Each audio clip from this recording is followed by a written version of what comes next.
আসসালামু আলাইকুম রহমতুল্লাহ। আশা করি আপনারা সকলে আল্লাহ তাআলার রহমতে ভালো আছেন। আমি আজ আলোচনা করব বেশি বেশি দান সদকা করলে কি হয়। তো আসুন আমরা জেনে নিই। শরীয়তের পরিভাষায় আল্লাহর সন্তুষ্টির জন্য কৃত যে কোনো দানকেই সদকা বলা হয়। সদকা ফরজ ও নফল হতে পারে।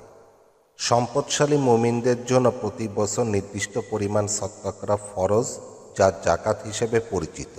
যদিও আমাদের দেশে প্রচলিত অর্থে শুধু নফল দানকেই সদকা বলা হয়। জাকাত ইসলামের 5 স্তম্ভের একটি।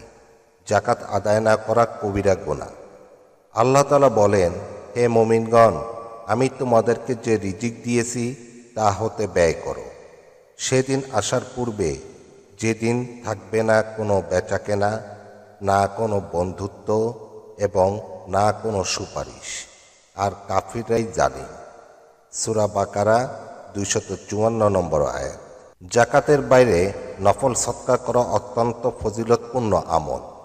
আল্লাহ বলেন, যারা তাদের সম্পদ ব্যয় করে রাতে ও দিনে, গোপনে ও প্রকাশ্যে, অতএব তাদের জন্যই রয়েছে তাদের রবের নিকট তাদের প্রতিদান, আর তাদের কোনো ভয় নেই এবং তারা চিন্তিতও হবে না। সূরা বাকারা আয়াত 274। কোরআনে আল্লাহর প্রিয় ও মুত্তাকি বান্দাদের বৈশিষ্ট্য বর্ণনা করতে গিয়ে বারবার বলা হয়েছে সদকার কথা। আল্লাহ তাআলা বলেন, তোমরা দ্রুত অগ্রসর হও তোমাদের রবের পক্ষ থেকে মাগফিরাত ও জান্নাতের দিকে, যার পরিধি আসমানসমূহ ও জমিনের সমান, যা মুত্তাকিদের জন্য প্রস্তুত করা হয়েছে। যারা সুসময় ও দুঃসময় দান করে এবং ক্রোধ সংবরণ করে ও মানুষকে ক্ষমা করে, আর আল্লাহ সৎকর্মশীলদের ভালোবাসেন। সূত্র সূরা আলে ইমরান আয়াত 133-134। সদকা প্রকাশ্যে ও গোপনে করা যায়, তবে নফল সদকা গোপনে করাই উত্তম।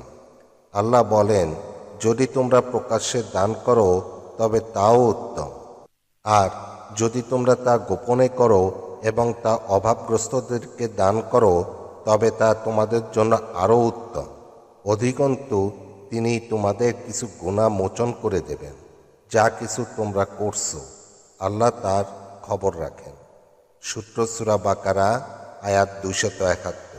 এই আয়াত থেকে আরও জানতে পারি যে সদকা করলে বিপুল সওয়াব তো রয়েছেই, আর সদকার কারণে আল্লাহ পাপও ক্ষমা করে দেন। হাদিসে এসেছে, রাসূল সাল্লাল্লাহু আলাইহি ওয়াসাল্লাম বলেছেন, সদকা গুনাহ মুছে দেয়, যেমন পানি আগুন নিভিয়ে দেয়। সূত্র সহিহ মুসলিম।